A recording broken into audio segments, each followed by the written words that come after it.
Hello दोस्तों, आप सभी का स्वागत है। आज हम औरंगजेब के बारे में डिटेल से पढ़ेंगे। इसके पहले हम बाबर के बारे में पढ़ा चुके हैं, अकबर के बारे में पढ़ा चुके हैं, हुमायूं के बारे में पढ़ा चुके हैं, शेरशाह सूरी के बारे में पढ़ा चुके हैं, जहांगीर के बारे में पढ़ा चुके हैं, शाहजहां के बारे में पढ़ा चुके हैं। अगर आपने मुगल बादशाहों से संबंधित यह वीडियो नहीं देखा है तो मेरे प्लेलिस्ट पर जाइए और जरूर उस वीडियो को देखिए। आपको हर एग्जाम में, चाहे वह यूपीएससी हो, बीपीएससी हो, रेलवे हो, दरोगा हो, पुलिस हो, टीचर का एग्जाम हो, सभी एग्जाम में वहां से प्रश्न पूछे जाएंगे। पहले मैं पढ़ाता भी हूं और साथ साथ उससे क्या प्रश्न पूछे जाएंगे वह भी बताता हूं। और मैं मोच पे ताव दे के कह रहा हूं कि मेरे द्वारा पढ़ाए गए वहां से प्रश्न विभिन्न एग्जाम में पूछे जाएंगे, यह मेरा आपसे दावा करना है। इसलिए मेरे वीडियो को आप लास्ट तक जरूर देखिएगा। आज हम औरंगजेब को पढ़ेंगे। यह शाहजहां को बंदी बना देता है और आगरा में किले में यह कैद कर देता है। मैंने इससे पहले बताया था कि इसका बड़ा भाई दारा शिकोह को यह अंतिम जो देवराय का युद्ध हुआ था उसमें औरंगजेब ने हराया और इस्लाम की अवहेलना के आधार पर अपने बड़े भाई किसको, दारा शिकोह को फांसी की सजा दे देता है, मरवा देता है। और अपने पिता शाहजहां को औरंगजेब जो है वह आगरा के किले में कैद करवा देता है, जहां उसकी मृत्यु 1666 ईस्वी में शाहजहां का कैद के दौरान ही हो जाएगा। आज हम औरंगजेब के बारे में पढ़ेंगे।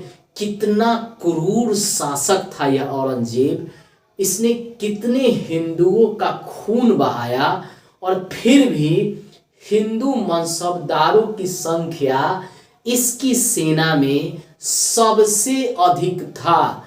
सेनापति जो थे हिंदू सबसे अधिक थे, 33% इसकी सेना में हिंदू सेनापति थे।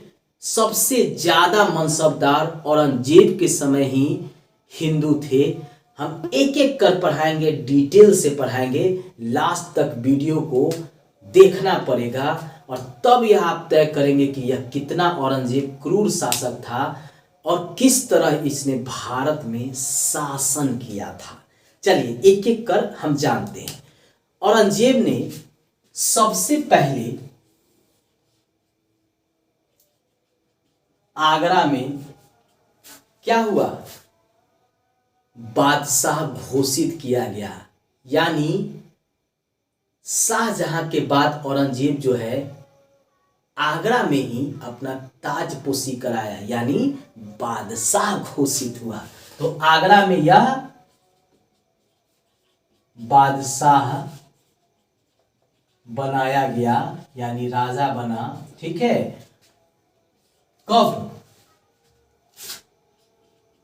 1658 ईस्वी में, जब देवराय के युद्ध में अंतिम रूप से दारा शिकोह हार गया।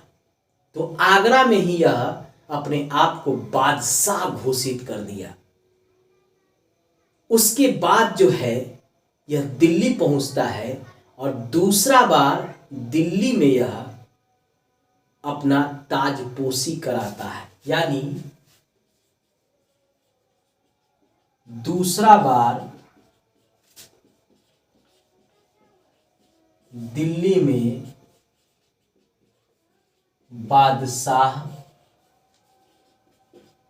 घोषित, यानी यह 2 बार अपना ताजपोशी कराया। पहली बार आगरा में और दूसरी बार दिल्ली में। इसको आप जरूर याद रखिएगा, बार बार पूछता है कि किस मुगल शासक का 2 बार राज्यारोहण किया गया। तो औरंगजेब का। इसके पहले हुमायूं का होगा। हुमायूं जो है पहली बार दिल्ली में क्या होगा, पहली बार जब आगरा में बाबर का मृत्यु होगा तो आगरा में जो है शासक घोषित होता है, मुगल बादशाह बनता है बाबर की मृत्यु के बाद। और बाद में जो है जब चौसा बेलग्राम के युद्ध में शेरशाह सूरी से जब हार जाएगा और फिर जब सिकंदर सूरी से लड़ेगा और सरहिंद का युद्ध जीतेगा, कब? 1555 में। तो दोबारा जो है दिल्ली में जो है हुमायूं जो है बादशाह घोषित होता है और दूसरा शासक जो है वह औरंगजेब है, जो 2 बार जिसका राज्यारोहण हुआ है, एक बार आगरा में, दूसरे बार दिल्ली में। बार बार प्रश्न जो है यह पूछता है। अब औरंगजेब शासक बना तो सीधी सी बात है कि यह अधिकतर मुस्लिम सेनापतियों के सहयोग से बना था। तो सीधी सी बात है मुस्लिम के भलाई के लिए यह काम करेगा ताकि जो है इसकी पकड़ जो है प्रशासन पे बना रहे। यह 50 वर्षों तक शासन किया। सबसे अधिक जो है मुगल कोई बादशाह शासन करने वाला है तो वह जो है औरंगजेब है। 50 वर्षों तक, सबसे अधिक सालों तक यह शासन किया है। इसे जिंदा पीर भी कहा जाता था। क्या कहा जाता था? औरंगजेब को जिंदा पीर कहा जाता था, इसीलिए कि जो इससे दुश्मनी लिया उसका एक कत्ले करवा देता, मरवा देता था। इसीलिए इसको जिंदा पीर कहते हैं। बार बार एग्जाम में आता है कि किस मुगल बादशाह को जिंदा पीर भी कहा जाता था? तो औरंगजेब को कहा जाता था। इसको आप याद रखेंगे।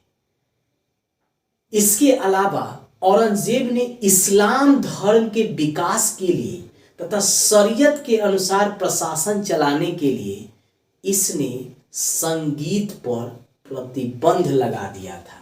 क्या किया था औरंगजेब? संगीत पर प्रतिबंध लगा दिया था। लेकिन सबसे ज्यादा संगीत के ऊपर पुस्तक, शास्त्रीय संगीत के ऊपर पुस्तक इसी के समय लिखा गया था, यह भी याद रखिएगा। और यह स्वयं वीणा बजाता था। औरंगजेब स्वयं वीणा बजाता था। बार बार प्रश्न पूछता है कौन सा वाद्य यंत्र बजाता था? वीणा। औरंगजेब वीणा बजाता था और सबसे अधिक संगीत पर पुस्तक इसके समय में लिखा गया। सबसे अधिक, कहते हैं ना किसी चीज को जितना आप रोकोगे तो न्यूटन का लॉ लागू होता है कि जितना बल इधर से लगाइएगा उतना ही बल जो है उधर से प्रतिक्रिया के रूप में मिलेगा। वही इसके साथ हुआ। यह जो है मानता था कि इस्लाम में संगीत जो है प्रतिबंधित है, तो अब जो है दरबार में कोई वाद्य यंत्र नहीं बजाएगा, कोई संगीत का प्रोग्राम नहीं होगा। तो इसने प्रतिबंध लगा दिया और उसी का परिणाम है कि जो संगीतज्ञ थे जो मुगल दरबार में रहते थे वह अन्य छोटे छोटे नवाबों के यहाँ, राजाओं के यहाँ चले गए और फिर भी उसने ज़्यादा से ज़्यादा संगीत की रचना इसके दरबार में, कहा जाता है सबसे ज़्यादा इसी के समय संगीत की पुस्तकें लिखी गई। यह वीणा भी बजाता था। बार बार प्रश्न पूछता है कि औरंगजेब कौन सा वाद्य यंत्र बजाता था? तो वीणा बजाता था। यह भी याद रखें। इसने सबसे पहले 1686 में बीजापुर को जीता तथा 1687 में गोलकुंडा को जीता। क्योंकि अहमदनगर पे आपको पता ही है कि पहले जो है अकबर के समय 1600 में चांद बीबी थी, तो उस समय जीता था अकबर। फिर जब जहांगीर शासक बना तो अहमदनगर को जीतने के लिए खुर्रम, जिसका बाद में शाहजहां नाम पड़ेगा, उसको भेजा। तो उसने भी क्या किया कि अहमदनगर के किले पर मलिक अंबर से समझौता किया खुर्रम और उसको जीत लिया। इसी समय खुर्रम को जो है जहांगीर के द्वारा शाहजहां की उपाधि दिया गया। पिछला वीडियो में हम पढ़ाए हैं, जाके देख लीजिएगा। तो अब बचा बीजापुर और गोलकुंडा, तो औरंगजेब जो है उसको भी जीत लिया। अब एक मैप के थ्रू समझते हैं। देखिए यहाँ पे हम एक छोटा सा मैप बनाते हैं, इसी के बीच में ये भारत है, ठीक है। यहाँ छोटा सा हम मैप बना लेते हैं ताकि आपको समझाने में हमको आसान होगा, ठीक है। इधर है पाकिस्तान और इधर है अफगानिस्तान। तो इधर का पूरा क्षेत्र जो है ये वाला औरंगजेब का शासन जो था, यहाँ से पूरा ये लेके दक्षिण भारत का पूरा ये वाला शासन औरंगजेब के अंतर्गत था। मतलब उत्तर भारत से लेकर दक्षिण भारत तक जो है औरंगजेब ने अधिकार कर लिया था। अंतिम जो था गोलकुंडा यहाँ पे ऊपर बीजानगर, इसको भी औरंगजेब जो है जीत लिया था। और यही कारण था कि औरंगजेब के समय जो है काफी विद्रोह भी हुए। जाटों का विद्रोह हुआ, इसके समय जाट का विद्रोह हुआ, जिसमें चूड़ामन ये सब जाट थे, उसने इसका विद्रोह किया। इसके समय सतनामियों का विद्रोह हुआ, ये धार्मिक संप्रदाय थे, उसका विद्रोह हुआ। अफगानों का विद्रोह हुआ, अफगानों का विद्रोह हुआ। यह हमेशा उत्तर भारत से दक्षिण भारत तक विद्रोह दबाते दबाते अंतिम में इसकी मृत्यु 1707 में हुई। औरंगजेब ने कहा था कि इतने भरे राज्य को जीतना और उसको बनाए रखना तभी संभव होता है जब शासक निरंकुश हो। और औरंगजेब ने कोशिश तो किया, लेकिन उसकी मृत्यु के बाद दक्षिण से लेकर उत्तर भारत तक कई छोटे छोटे राज्य जो है स्वतंत्र हो गए, कई नवाबों का राज्य हो गया। क्योंकि अपने समय तक तो औरंगजेब दबा के रखा, लेकिन उसके जो उत्तराधिकारी हुए वह उससे कमजोर हो गए।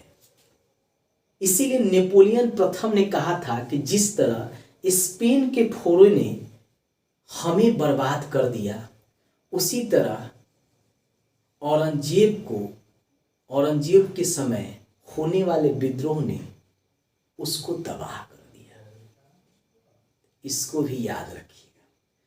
औरंगजेब के समय हिंदू सामंतों की संख्या 33% थी, सबसे अधिक। इसको भी याद रखिएगा। औरंगजेब की पत्नी का नाम दिलरास बानो बेगम था, यह भी याद रखिएगा। पत्नी औरंगजेब की थी दिलरास बानो बेगम, जिसको रबिया बेगम के नाम से जानते हैं। और यह फारस राजघराने से थी। किस घराने से थी? फारस राज घराने से थी। मतलब इसका विवाह अच्छे परिवार में हुआ था। फारस की यह राजकुमारी थी, उसी से इसका विवाह हुआ था। इसने बहुत सारे मंदिरों को तुड़वाया था, जिसमें 3 मंदिर काफी प्रसिद्ध है। पहला बनारस में स्थित विश्वनाथ मंदिर, ठीक है, विश्वनाथ मंदिर। दूसरा मथुरा में स्थित है केशवनाथ मंदिर। और तीसरा जो है गुजरात में स्थित है सोमनाथ मंदिर।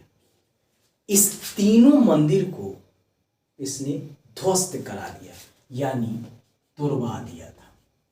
इसको याद रखिएगा। इसके अलावा इसने बहुत सारे मंदिर को तोड़वाया, केवल मुस्लिम जनता को खुश करने के लिए। मुस्लिम सेनापति जो उसको अपने बड़े भाई जो दारा शिकोह से वह युद्ध किया था उसमें सहयोग करने के कारण उनको खुश रखने के लिए उसने काफी हिंदू मंदिरों को तोड़वा दिया। मतलब एक क्रूर शासक औरंगजेब को माना जाता है भारतीय इतिहास में। मुगल बादशाहों में सबसे क्रूर शासक इसी को माना जाता है, लेकिन इसका राजनीतिक लाभ उसको मिला था, इसीलिए उसने ऐसा किया था। इसके समय में सबसे ज्यादा हिंदू मनसबदारों की संख्या थी, यह भी जान लीजिए। हिंदू मनसबदारों की संख्या लगभग 33% थी। सभी मुगल बादशाहों में सबसे अधिक इसी के समय हिंदू सेनापति थे। है ना रोचक? आप सोच भी नहीं सकते हैं। जान लीजिए सबसे ज्यादा हिंदू मनसबदारों की संख्या थी।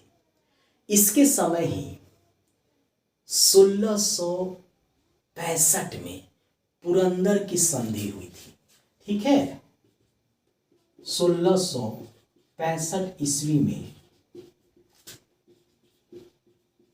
पुरंदर की संधि हुई जय सिंह और शिवाजी के बीच। किसके बीच? जय सिंह और शिवाजी के बीच हुआ यूं था कि शिवाजी औरंगजेब को परेशान कर रहा था।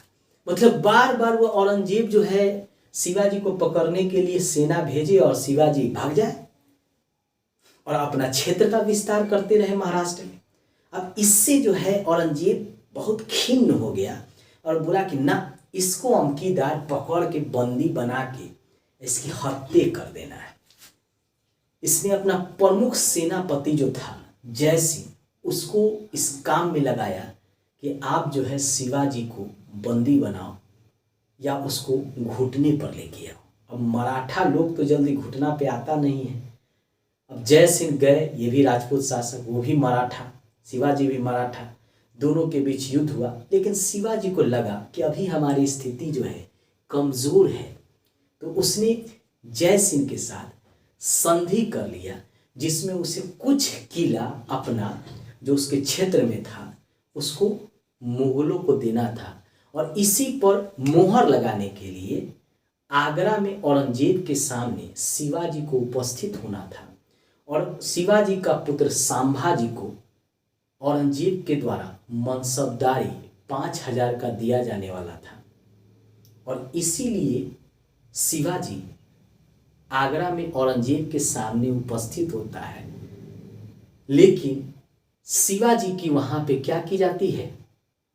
शिवाजी का वहां पे अनादर किया जाता है औरंगजेब के द्वारा, और औरंगजेब से शिवाजी खफा हो जाता है, तू मैं हो जाता है। बस औरंगजेब तो ऐसे ही गुस्से वाला व्यक्ति, उसने क्या किया कि शिवाजी को उठा के आगरा में ही जयपुर भवन में कैद कर दिया।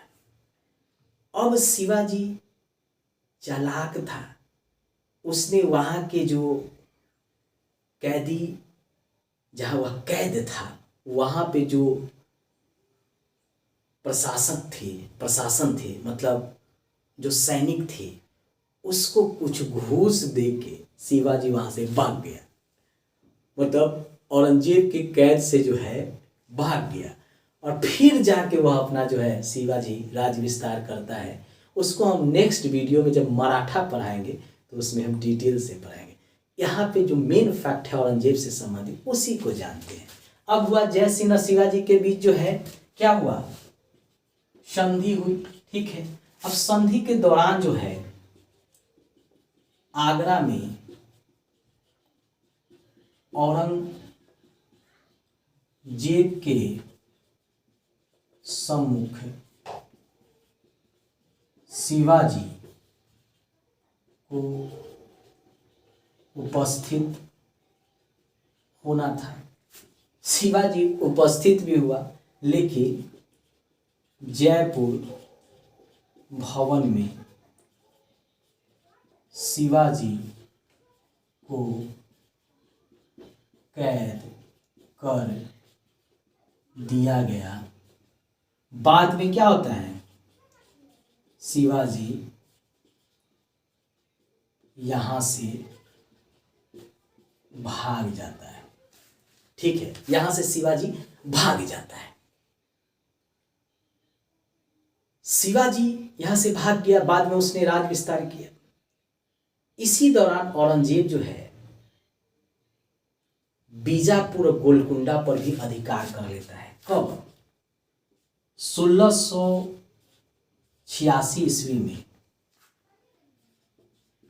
बीजापुर और 1687 ईस्वी में गोलकुंडा को जीत लिया। आगे जो है, जो दक्षिण का ये दो क्षेत्र था, इसको भी शिवाजी महाराज चला गया। अब औरंगजेब के पास खाली समय, अब औरंगजेब क्या करेगा? जो दक्षिण के ये दो राज्य थे जो हमेशा शिवाजी को सहयोग करते थे, इसी दोनों राज्य को जीत के मुगल जो क्षेत्र था उसमें मिला लिया गया। तो ये बार बार प्रश्न पूछता है। शिवाजी के चले जाने के बाद औरंगजेब ने कई बार प्रयास किया उसको पकड़ने का, लेकिन बार बार वो असफल रहा। 1707 में मृत्यु हो जाती है औरंगजेब की, इसको भी याद रखिएगा। कब मृत्यु होता है? 1707 ईस्वी में औरंगजेब की मृत्यु रोजा नामक स्थान पे हो जाती है। रोजा नामक स्थान पर औरंगजेब ने सिख गुरु तेग बहादुर को इस्लाम नहीं स्वीकार करने के कारण मृत्यु दंड की सजा दे देता है। तो कौन सिख गुरु? सिख गुरु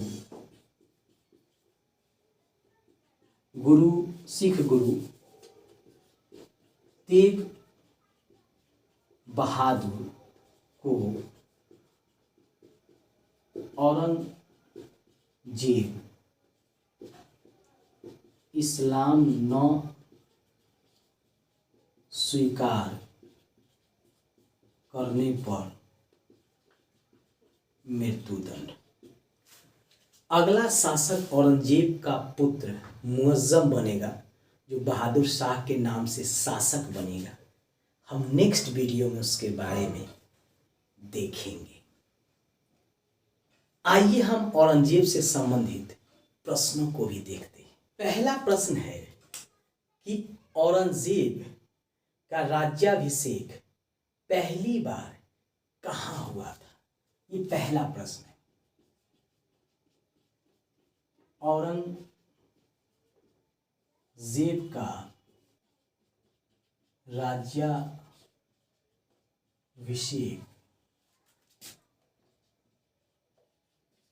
पहली बार कहाँ हुआ था? ठीक है, तो आगरा में। याद रखिएगा कहाँ पे, इसका उत्तर होगा आगरा। दूसरी बार दिल्ली में, इसको भी याद रखिएगा। अगला प्रश्न है, किस मुगल बादशाह को जिंदा पीर कहा जाता था? दूसरा प्रश्न है, किस मुगल बादशाह को जिंदा पीर कहा जाता था? किस मुगल बादशाह को जिंदा पीर कहा जाता था? तो औरंगजेब को। इसका उत्तर होगा औरंगजेब। अगला प्रश्न है, किस मुगल बादशाह के समय सबसे अधिक हिंदू मनसबदारों की संख्या था? तीसरा प्रश्न है, किस मुगल बादशाह के समय हिंदू मनसबदारों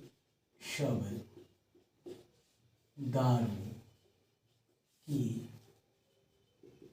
संख्या सबसे अधिक था? तो किस मनसबदार की संख्या सबसे अधिक था? तो औरंगजेब के समय। किसके समय? औरंगजेब के समय। कितना था? 33%। इसको भी याद रखिएगा। अगला प्रश्न है कि किस मुगल शासक ने विश्वनाथ मंदिर को ध्वस्त करवाया था? तो औरंगजेब।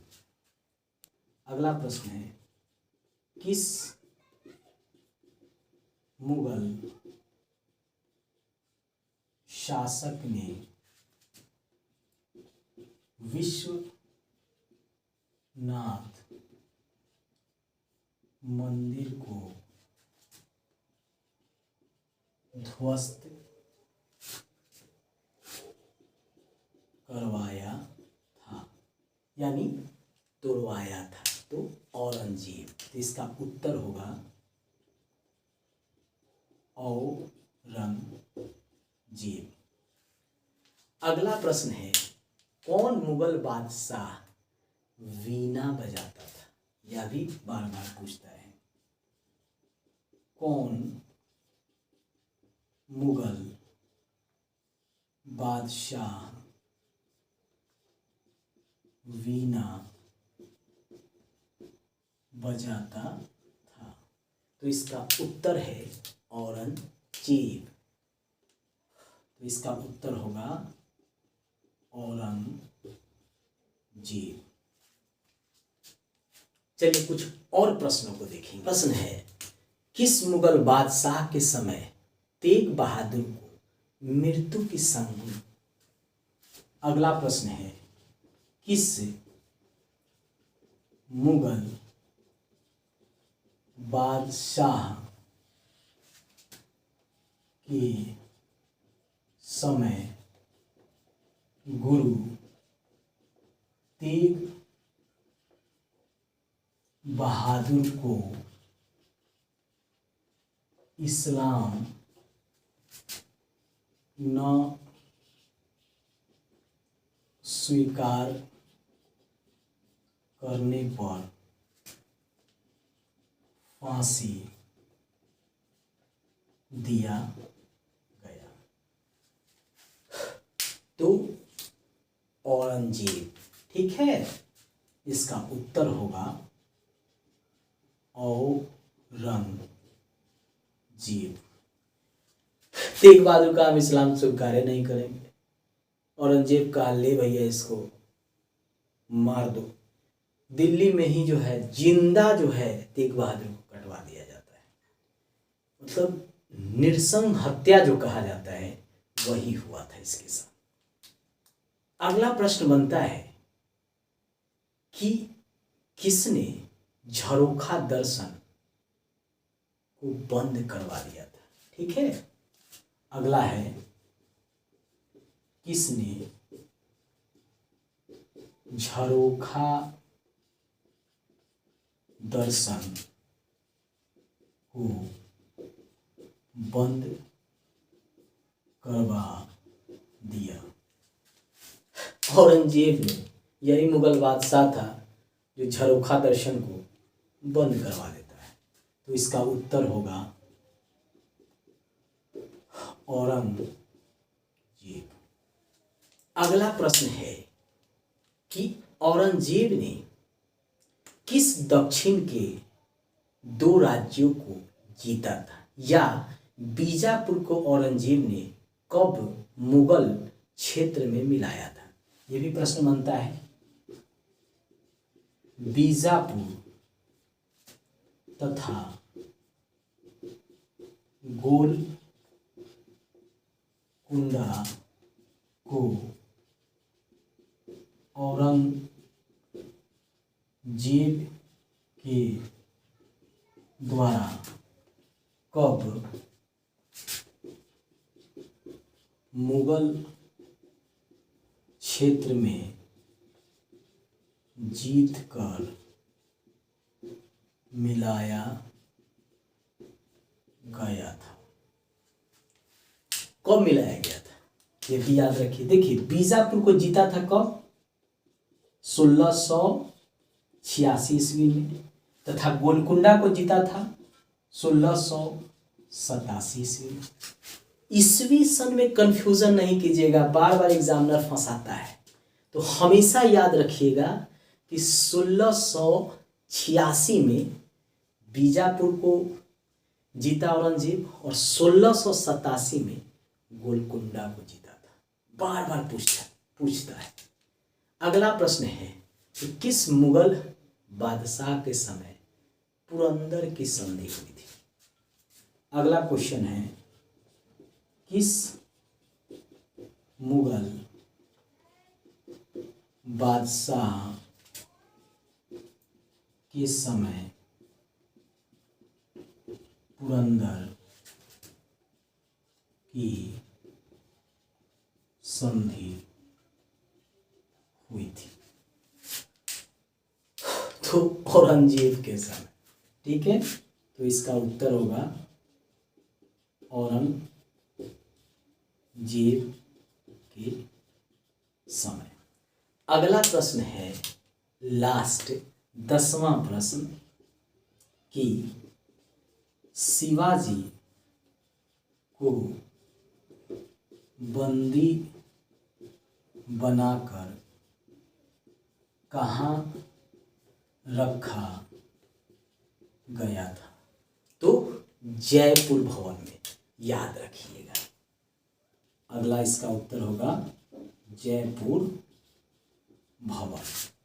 दोस्तों ये 10 प्रश्न हैं जो मैंने पहले औरंगजेब से संबंधित मुख्य घटनाओं को पढ़ाया, फिर उससे संबंधित एग्जाम में कैसे प्रश्न पूछे जाएंगे उसको भी मैंने डिटेल से बताया।